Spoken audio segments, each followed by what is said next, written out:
Моя детска мечта беше да спася света. Когато на 21 години бях избрана за първи официален младежки делегат на България в Ню Йорк, за момент помислих, че съм постигнала своята мечта. Минути или дни по-късно разбрах, че всъщност това е началото на един по-дълъг път. Един път, който заедно с млади хора от цял свят трябва да извървим, за да можем да докажем, че младите хора сме решението, а не проблемът. За мен младежки делегат е не сбъдната мечта, а сбъдваща се мечта.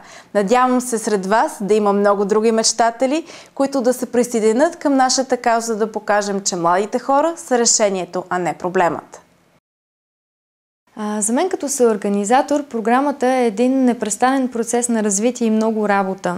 Но също така и сбъдната мечта, защото в България има страшно много интелигентни и талантливи млади хора с виждане за проблемите и ясна визия за бъдещето, но за жалост апатични и обезверени. Целта на програмата е да създаде връзка между младите хора и институциите, да събуди младите хора и да бъде чута тяхната позиция, за да се доближим до целта един ден младежта да бъде пълноправен партньор в процеса на вземането на решения.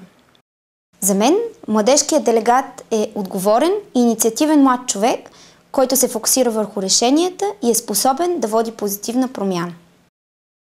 За мен младежки делегат е ентусиазиран, амбициозен и вдъхновен млад човек, който вярва в идеите си и тяхното осъществяване.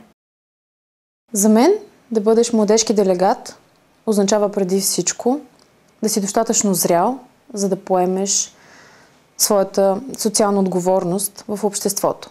Но също така и да си достатъчно смел и да имаш вярата, че ти можеш да бъдеш двигателят на промяната, която искаш да видиш около себе си.